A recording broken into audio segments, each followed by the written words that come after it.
How's it going, everyone? Nick from Comic Culture here. It is time for Nick at Night, the weekly, non-spoiler, high-level discussion of the books I read this past week. You don't want to miss it. Stay tuned.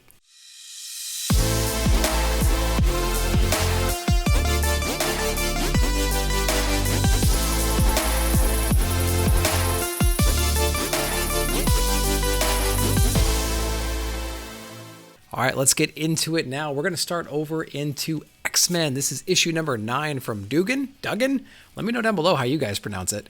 But this is an interesting book because it's touching on a lot of different aspects of, other stories going on in XMen right now. So we're kind of getting back in with Storm, seeing where she's going. There's a cool little hint of what XMen Red might be like. It's kind of planting the seeds, so to speak. With that kind of a run. So you can get an idea about if you want to be interested in that story, you're probably going to get that kind of a flavor going forward. We get some cool Rogue, Destiny, Gambit kind of interactions in here. Destiny's interesting because she kind of knows the future. She knows what's going to happen. She knows the possibilities of the alternate versions of the future that are coming. And she can't really do anything to prevent it. In a way, sometimes she can. Sometimes she says, if you go this route, you have this chance of survival. This and this and this might happen. So, watch your actions. But she's got some pretty interesting things that happen between her, Rogue, and Gambit, which I thought were pretty funny. And then you have a lot of Orca stuff going on.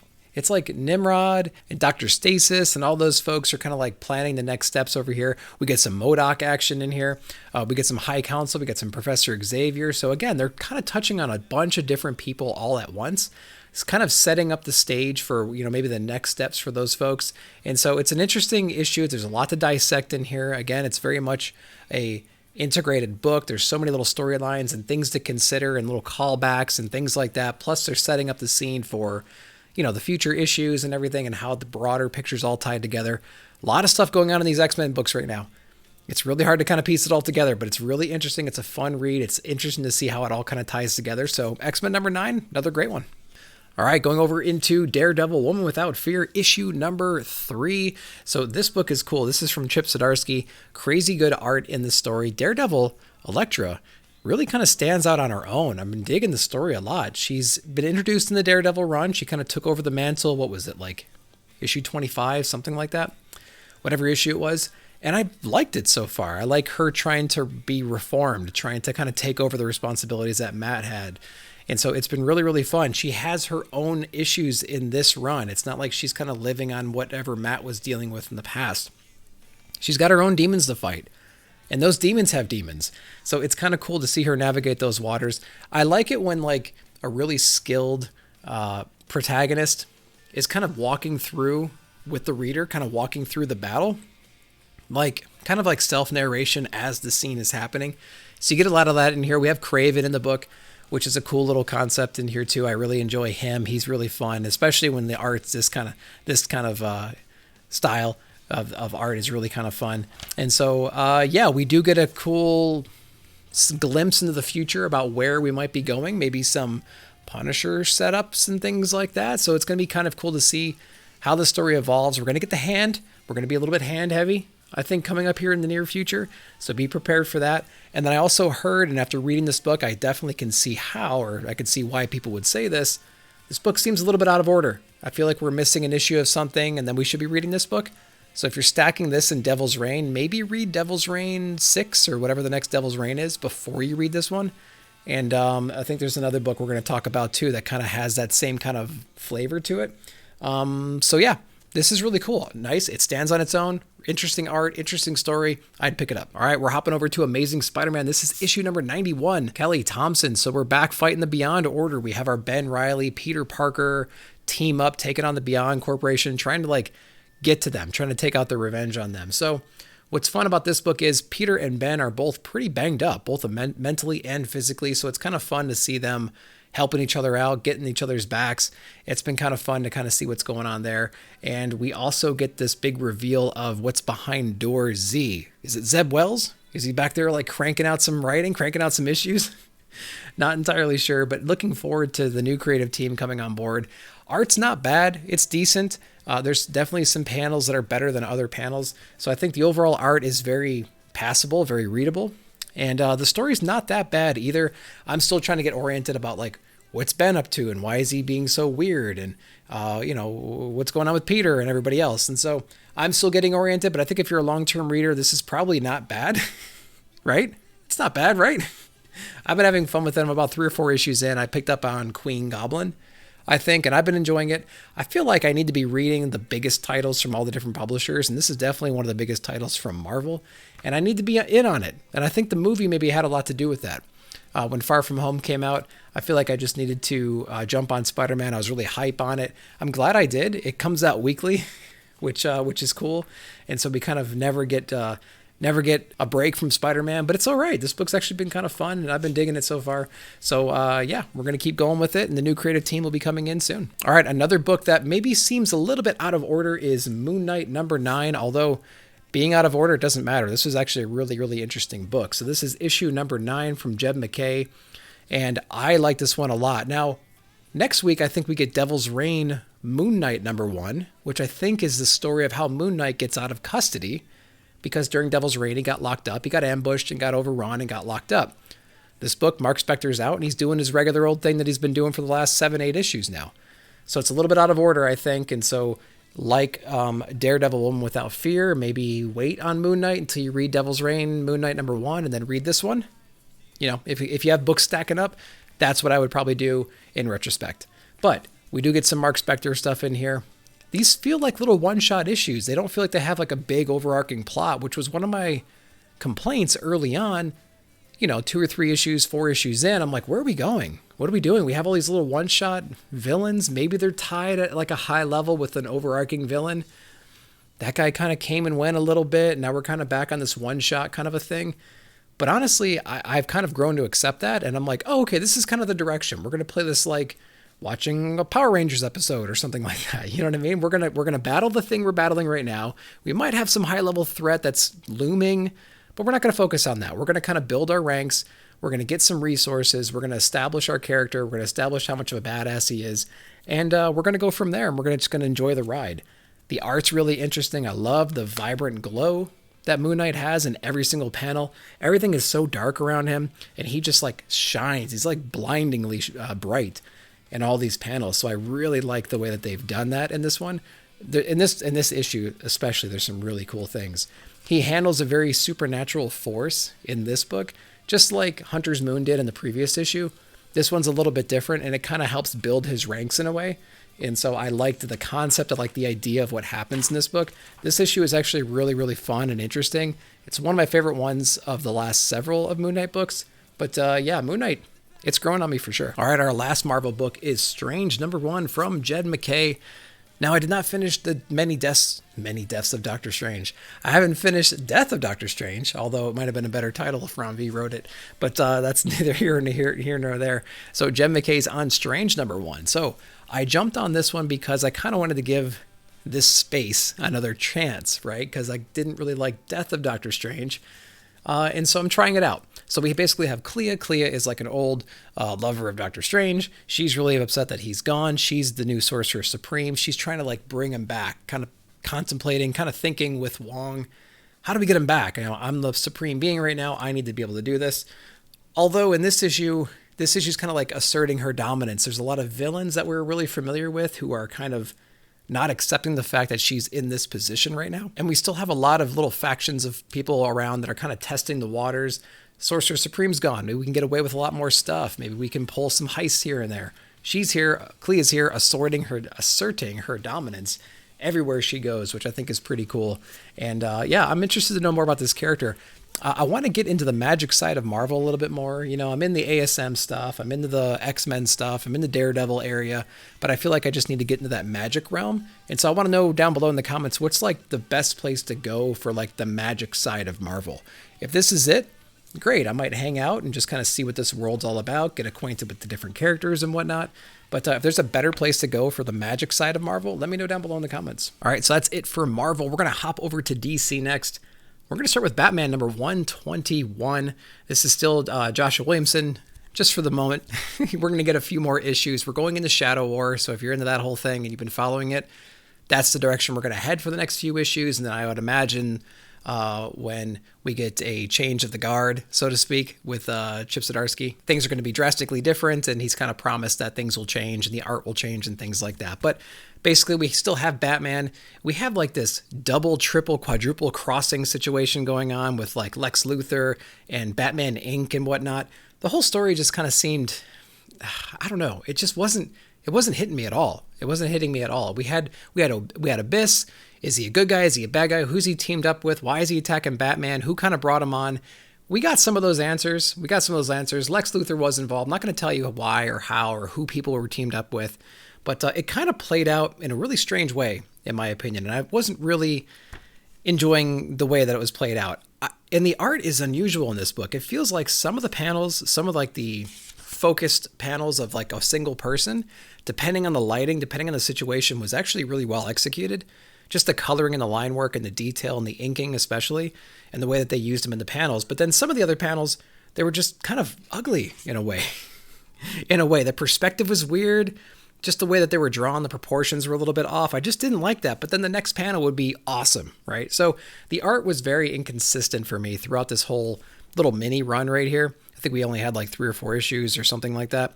The overall story wasn't that great. Like I said, there's a lot of like confusing double, triple crossing here and there. It kind of ends in a somewhat abrupt, somewhat predictable way. And so again, I wasn't really digging it.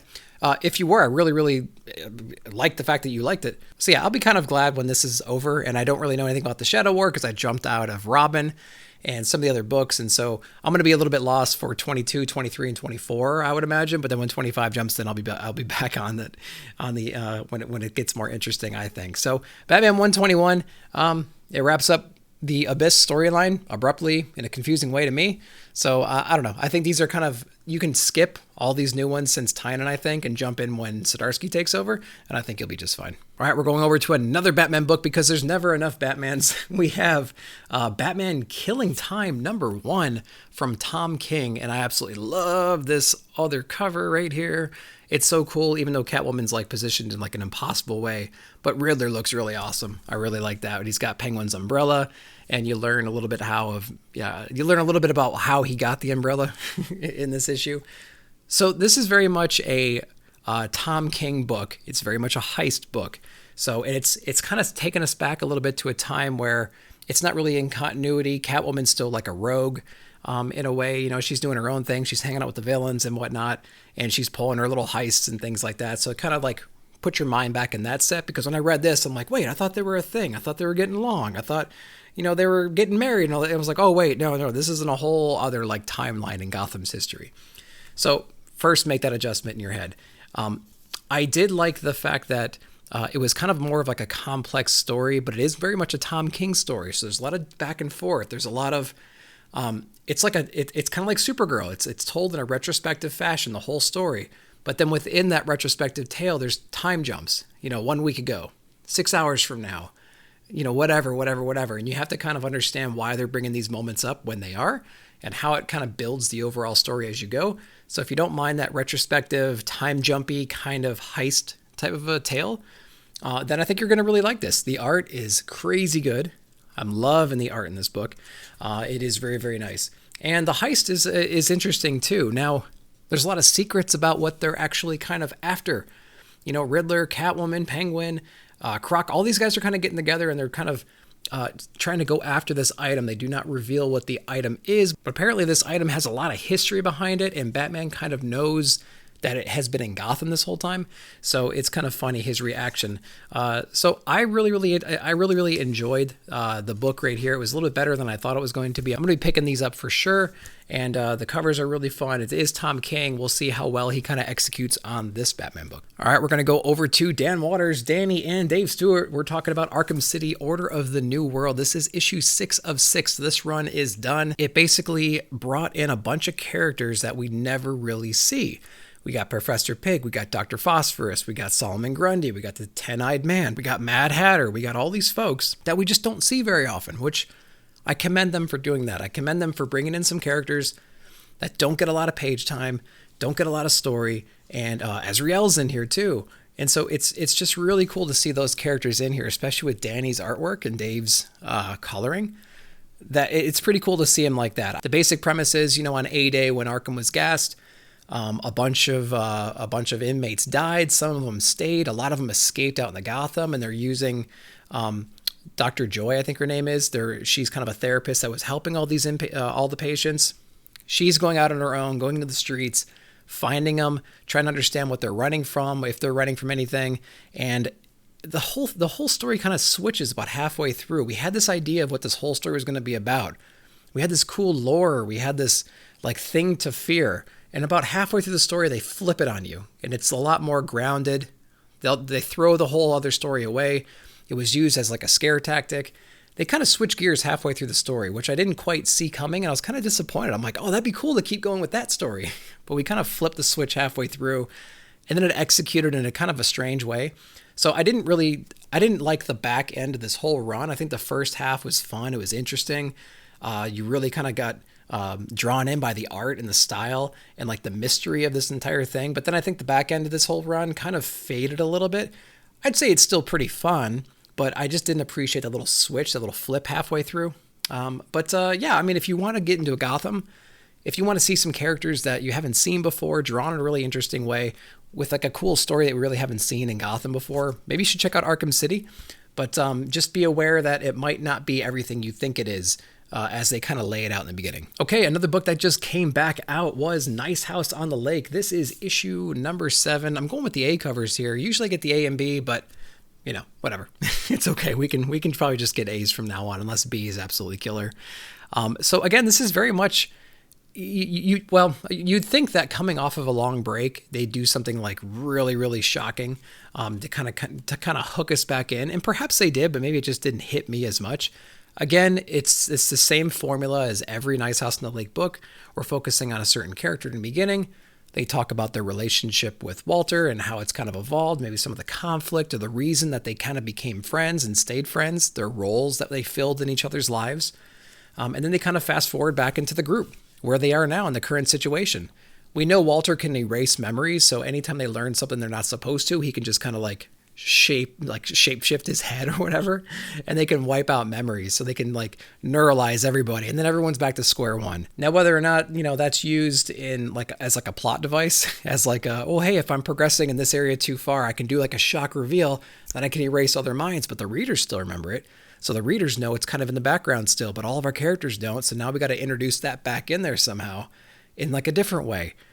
We can argue about how, if that's used a little bit too much in this particular story here, but, we kind of have a regrouping of our characters. They're trying to figure out, how do they coexist? How do they move forward in their current situation? They kind of understand some of the rules. They still remember they can request things and they come. So they have some more ideas about what they can bring in. They're trying to expand on that a little bit, trying to test the boundaries or the limitations of that request system. But they're also trying to reconcile the fact that the world's burning around them.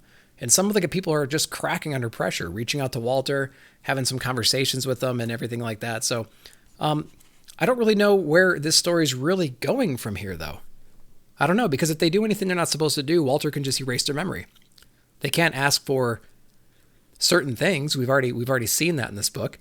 And there's no sight. There's nothing in sight about them escaping or people finding them or the world not burning. You know what I mean? So I'm not quite sure where this is going to go. It's just a giant psychological horror that resets every time they learn too much. So I don't really know where this is going just quite yet. And we're on issue 7. Nice House on the Lake. Interesting. It's a psychological horror for sure. But I feel like there's a couple different plot devices he uses in here to kind of reset or backtrack the whole progression of the story. And I don't know. Maybe it's a way to kind of slow the pace of the book down a little bit. Or something else like that. Let me know what you guys think about that down below in the comments for sure. All right, we're going over into Image Comics right now. We have 3 books from them. We're going to start over in Noctera issue number 8 from Scott Snyder. And this is pretty interesting, this book right here. So we basically have the whole world is dark. The sun, essentially, for lack of better understanding, is basically out or being covered right now. It's called the Big PM. We learned a little bit about the origin, which I don't think we've seen it before. We don't know why. We saw how it happened or when it happened, right? We have these flashback scenes of it happening, but I think this is the issue where they explain what caused it. Correct me if I'm wrong. But it's interesting because the whole world kind of goes to hell. They seem to reinforce that a lot. If Scott Snyder does anything, he always gives you a little bit of historical knowledge that kind of just slowly builds over time. And I don't know if he knows all the details when he first starts a series like this, or he kind of like thinks of it as he's writing issues. So I'm not too sure, but it's pretty good. If you like Blacktop Bill, this is again more Blacktop Bill centered. He's featured in the first half of this book. Again, we're just kind of reiterating how ruthless and how blood hungry this guy actually is, and the lengths he will go to just recklessly kill and maim people constantly. And our heroes have a great idea of like, hey, he has information that we want, so we need to go hunt him down, and he needs to kind of help us figure this all out, because without him, everything's kind of gonna go to hell. So this is kind of the issue where everyone's kind of hunting the hunter down, and I'll let you read what happens after that. But it is that little trope, though. It's like we're being hunted by a guy, and then we escape his clutches, but we realize, oh man, we need him to be part of our team, or we need information from him, or we need his help with something, or whatever. And so there's going to be like, is there going to be like an eventual team up of like the good guys and the bad guys in this one? It's like, I think we've seen that a little bit before. I think the world that he's painted is really, really fun and interesting. I think Blacktop Bill kind of like complicates it a little bit. I think there's enough threats in this world that he doesn't even need to exist in this book, and it would still be really interesting. There's so many cool characters, there's so many cool locations and things like that they could actually explore more, but they threw in this like Blacktop Bill character, which really complicates it, and his history is not really that intriguing, honestly. He's kind of just like a mindless, ruthless psychopath that just kills people constantly. They did a whole one-shot with him, the Blacktop Bill special, and it's like, what was the whole point of that? I don't really know. But I think Nocterra has a lot going for it with the world building and the way that they can explore it, but I think their focus right now is kind of slowing it down. They could totally just have this group of like lone survivors out in the wild, going from place to place, like doing all these little side missions and stuff while trying to like survive the elements and trying to get to their end destination. I think that would be interesting enough. But they complicate it with the Blacktop Bill guy, and they're bringing in some more people like him.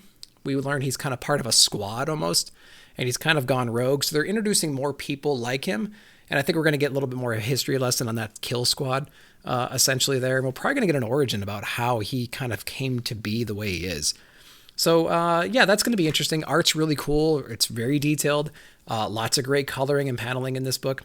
Cool line work and everything. It's very like smooth when it needs to be, and very clean.